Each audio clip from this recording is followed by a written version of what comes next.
துளாராசி அன்பர்களே, சித்திரை மாதம் 18ஆம் தேதி 1/5/2024 புதன்கிழமை மாலை 5:21க்கு சரியாக குரு பெயர்ச்சி நடக்க போகிற நேரம். துளாராசிக்கு இந்த குரு பெயர்ச்சி எப்படி இருக்கும், சாதகமாக இருக்குமா பாதகமாக இருக்குமா தெரிஞ்சுக்கணும் ஆவலாக இருக்கீங்க. தொடர்ந்து இந்த நிகழ்ச்சியை பாருங்கள், உங்களை பற்றி நீங்கள் தெரிஞ்சுக்குங்க. துளாராசி ரொம்ப அருமையான ஆண் ராசி. பொதுவாக துளாராசிக்காரங்க என்றைக்குமே பொதுநலவாதிங்க. மற்றவங்களுக்காக செய்யணும்னு ஆசைப்படுவீங்க. உங்களுடைய செயல்பாடு ரொம்ப சிறப்பாக இருக்கணும்னு ஆசைப்படுவீங்க. எப்பவுமே முன்னே நிற்கணும்னு ஆசைப்படுவீங்க, பின்னாடி நிற்கிறதுக்கு ஆசைப்பட மாட்டீங்க. அப்படிப்பட்ட ஒரு தைரியமான துணிச்சலான தன்னம்பிக்கையான துளாராசிக்காரன் உங்களுக்கு இது வரைக்கும் ஒரு சிறப்பான இடத்துல உங்களுக்கு குரு பகவான் இருந்தார். அப்படிப்பட்ட குரு இப்போ உங்களுக்கு கொஞ்சம் தடங்களாக 8ஆம் இடத்துல உட்காந்துருக்கார். உங்களுக்கு மேஷத்தில் இருந்த குரு இப்போ ரிஷபத்தில் உட்காந்துருக்கார். இந்த நேரம் எப்படிப்பட்ட நேரம் அப்படின்னு கேட்டிங்கன்னா, உங்களுடைய ராசிக்கு 8இல் இருக்கும் குரு அஷ்டமத்து குரு அப்படின்னு பேர். அஷ்டமத்து குரு நமக்கு எதனா கஷ்டத்தை கொடுத்துருமோ, நமக்கு வேண்டாத விஷயங்களை கொடுத்துருமோன்னெலாம் பயப்படுவீங்க. இப்போ எல்லா புத்தகத்துலேயும் பார்த்திங்கன்னா, எல்லா இடத்துலையும் பார்த்திங்கன்னா உங்களுக்கு அஷ்டம சனி சரியில்லை, உங்களுக்கு வேதனை கொடுக்கும், சோதனை கொடுக்கும், இதெல்லாம் சொல்லி வச்சுருக்கோம். ஏன்னா எடுத்தோம் கவிழ்த்தோம்னு சில வார்த்தைகளை நம்ம உபயோகப்படுத்தக்கூடாதுங்க. அதனால் இந்த குரு உங்களுக்கு சாதகமாக பாதகமாக அப்படின்னு பார்த்தா நிச்சயமாக உங்களுக்கு சாதகமாக தான் சில விஷயங்கள் செய்ய போகிறது எனக்கு நல்லா உங்களுக்கு தெரிகிறது. என்ன விஷயம்னு கேட்டிங்கன்னா, துளாராசிக்காரர்களுக்கு எப்போவுமே குரு நல்லது பண்ண மாட்டார். நல்லா புரிஞ்சுக்குங்க. அந்த குரு உங்களுக்கு 3ஆம் வீட்டுக்கு அதிபதியாக வரும். உங்களுக்கு தொந்தரவு கொடுக்குற பகையாளி தான் உங்களுக்கு குரு. அதனால் துளாராசிக்காரர்களுக்கு எப்போவுமே குரு பகவான் நல்லது பண்ணுற ஒரு சந்தர்ப்பம் இல்லை. உங்களுடைய ராசிக்கு அதிபதி யாருன்னு கேட்டிங்கன்னா சுக்கிரன். சுக்கிரனுக்கு எதிர்கிரகம், அதாவது விரோதி கிரகம் எதுன்னு கேட்டிங்கன்னா குரு. அப்போ உங்கள் ராசிக்கு விரோதமாக இருக்கிற அந்த குரு இப்போ உங்களுக்கு ஒரு கெட்ட ஸ்தானத்தில் உட்காந்துருக்கார். அதனால் உங்களுடைய ராசிக்கு கெட்டவன் குரு இப்போ கெட்டு போய் இருக்கிறதுனால கெட்டவன் கெட்டிடில் கிட்டிடும் ராஜயோகம் அப்படின்னு ஒரு வார்த்தை எங்களுக்கு சாஸ்திரத்தில் இருக்குது. அந்த வகையில் பார்த்திங்கன்னா இந்த குரு உங்களுக்கு பெருசாக தொந்தரவு கொடுக்க மாட்டார். அதனால் புரிஞ்சுக்குங்க. அதனால் அஷ்டமத்து குரு எதோ ராசிக்கெல்லாம் கெடுதல் பண்ணலாம், ஆனால் உங்கள் ராசிக்கு அஷ்டமத்து குரு கெடுதல் பண்ணாது. இதுதான் உண்மை. ஆனால் என்ன ஒன்று, இந்த நேரத்தில் குரு பலம் இருக்கான்னு கேட்போம். அந்த குரு பலம் இப்போ உங்களுக்கு இல்லை. அதனால் துளாராசிக்காரர்களுக்கு திருமண பேச்சுவார்த்தையில் நிச்சயமாக ஒரு இழுபறி இருக்கும். அதனால் திருமண பேச்சுவார்த்தையை முடிஞ்ச அளவுக்கு தள்ளி போடுங்க. ரொம்ப அது எப்படி சொல்கிறதுன்னா, இன்றைக்கி நமக்கு அந்த கல்யாண பேச்சுவார்த்தை முடிஞ்சிடும், இந்த வாரத்தில் நடந்துடும் அப்படிலாம் நினச்சிக்கிட்டு எதுலையுமே எதிர்பார்ப்போடு இறங்காதீங்க. ஏன்னா எதிர்பார்ப்பை குறைத்து கொண்டால் ஏமாற்றத்தை தவிர்க்கலாம் அப்படின்னு பெரியவங்க சொல்லி வச்சுருக்காங்க. அதனால் நமக்கு சில ஏமாற்றங்கள் வராமல் இருக்கிறதுக்கு எதிர்பார்ப்பை நீங்கள் குறைச்சிக்கிட்டா துளாராசிக்காரங்க ஜெயிச்சிடலாம். இதுதான் ஒரு சூட்சமான விஷயம். அடுத்தபடியாக உங்களுடைய ராசிக்கு 8இல் இருக்கிற குரு உங்கள் வாழ்க்கையில் சில விதமான நோய் நொடி தொந்தரவுகள் கொடுக்கறதுக்கு சந்தர்ப்பம் கொடுத்துருக்கு. அதுவும் மறுக்க முடியாத ஒரு விஷயந்தான். ஆனால் அந்த நோய் நொடி பிரச்சனை உங்களுக்கு பெருசாக தொந்தரவு கொடுத்துருமான்னு பார்த்தா அதுவும் நிச்சயமாக கொடுக்காது. ஏதோ 2 நாள் இருந்தோம், 3 நாள் இருந்தோம், அதுக்கப்புறம் சரியாக போயிடுச்சுன்னு சொல்கிறோம் இல்லையா, அந்த மாதிரி ஒரு சூழ்நிலையை கண்டிப்பாக கொடுக்கும். ஆனால் மருத்துவ செலவுக்கு இந்த வருஷத்தில் கொஞ்சம் இடம் இருக்குது அப்படின்னு புரிஞ்சுக்குங்க. அதே மாதிரி உங்களுடைய வீட்டு விஷயத்தில், உங்களுடைய குடும்ப விஷயத்தில் இந்த நேரத்தில் அதிகமாக உங்களுக்கு வீண் பேச்சுக்கள் அதிகமாக வரத்துக்கு சந்தர்ப்பம் கொடுக்கும். அதாவது கணவன் மனைவிக்குள்ளே சின்ன சின்ன கருத்து வேறுபாடுகள் வரத்துக்கு சந்தர்ப்பம் கொடுக்கும். ஏன்னா இப்போ உங்களுடைய மனைவி ஸ்தானத்துக்கு வாக்கு ஸ்தானம் அப்படின்னு சொல்லக்கூடிய இடத்துல குரு உட்காந்துருக்கார். அப்போது உங்கள் வீட்டு அம்மா அதிகமாக பேச ஆரம்பிச்சிருவாங்க. அதனால் உங்களுடைய பேச்சு அந்த இடத்துல குறையிறதுக்கான சந்தர்ப்பம் கொடுத்துரும். அதனால் உங்களுடைய வாழ்க்கையில் வேண்டா விவாதங்கள் நடக்கிறதுக்கு சந்தர்ப்பம் கொடுத்துரும். அதனால் அதிகமாக விட்டு கொடுத்து போயிடுங்க. அதிகமாக பேசாதீங்க. தொந்தரவுகள் வருதுன்றதுக்காக அந்த தொந்தரவை போட்டு நீங்களே போட்டு குழப்பிக்காதீங்க. மற்றபடி உங்கள் வாழ்க்கையில் நண்பர்கள் இந்த நேரத்தில் அந்தளவுக்கு கை கொடுக்க மாட்டாங்க.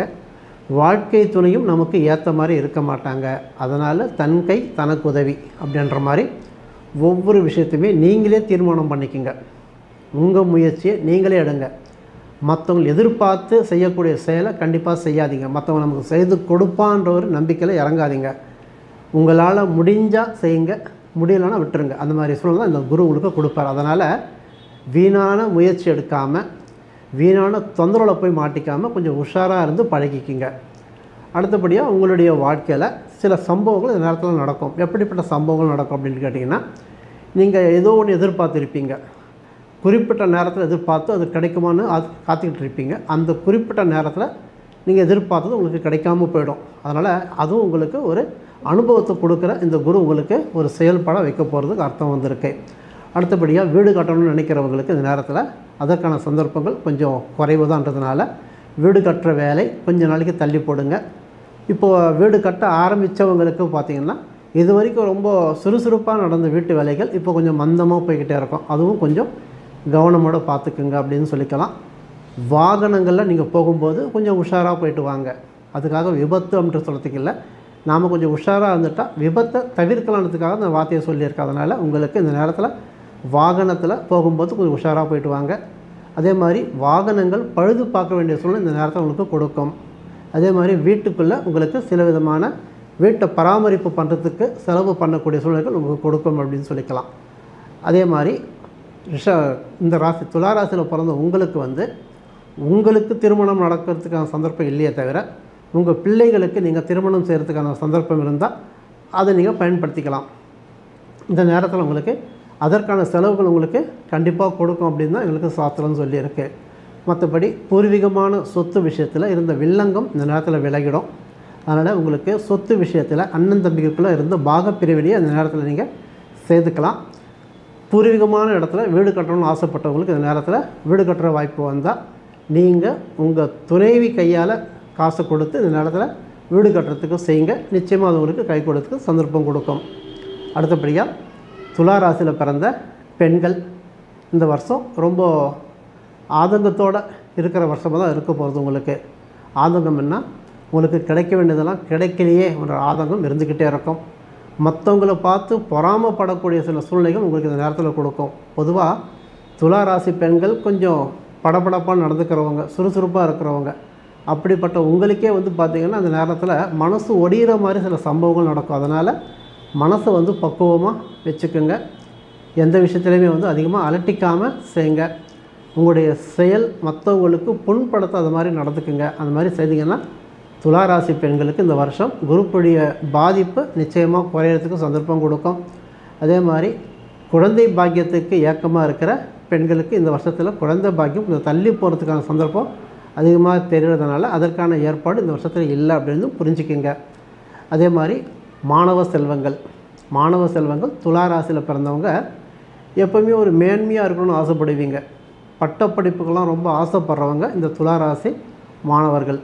இவங்களுக்கு எப்போவுமே உள்ளூரில் வேலை செய்கிறதுக்கு பிடிக்காத ராசிக்காரங்க. அதனால் வெளிநாட்டுக்கு போகணுன்னு ஆசைப்படுவாங்க, வெளியூருக்கு போய் சம்பாதிக்கணும்னு ஆசைப்படுவாங்க. அதற்குண்டான படிப்பு நீங்கள் படிக்கணும்னு ஆசைப்படுற மாணவர்களாக நீங்கள் இருக்கிறதுனால இந்த நேரத்தில் படிப்பில் கொஞ்சம் சிரத்தையோடு படிங்க. கவனத்தை சிதற விடாமல் படிப்பை கவனமோடு படிச்சிங்கன்னா இந்த குரு பெயர்ச்சி உங்களுக்கு சாதகமாக உங்களுக்கு நல்ல விஷயத்தை கொடுக்க ஆரம்பிச்சிடும். அதே மாதிரி உத்தியோகஸ்தர்கள், தொழிலாளர்கள் உங்களுக்கு இந்த குரு பெயர்ச்சி வேலை பலுவை கொஞ்சம் அதிகமாக கொடுக்குற நேரம் தான். அதே மாதிரி உங்களுடைய தொழிலில் சில விதமான பிரச்சனைகள், தொந்தரவுகள் இருக்கும். அதனால் நிறுவனங்கள் வச்சுருக்கிற துலா ராசி அன்பர்கள் தொழிலில் பெரிய முதலீடு நம்பி போடாதீங்க. முக்கியமாக கூட்டு முயற்சியில் இறங்காதீங்க. சக ஊழியர்கிட்ட தொழிலாளர்கள் கொஞ்சம் அனுசரிச்சுன்னு போங்க. இந்த மாதிரிலாம் போகும்போது உங்களுடைய செயல்பாடு மற்றவங்களுக்கு பிடித்த ஒரு செயலாக இருக்கிறதுக்கு சந்தர்ப்பம் இந்த குரு உங்களுக்கு கண்டிப்பாக கொடுப்பார்ன்றது தெரிஞ்சுக்குங்க.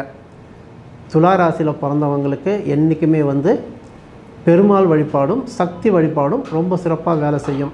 அதனால் துலா ராசியில் பிறந்தவங்க சக்தி வழிபாடுன்னா அம்மன் வழிபாட்டுக்கு எதனா ஒரு கோயிலுக்கு உங்கள் விருப்பமான திருக்கோயிலுக்கு போயிட்டு வாங்க. சமயம் கிடைக்கும்போது வெள்ளிக்கிழமை நீங்கள் அம்மன் கோயிலில் விளக்கேற்றுங்க.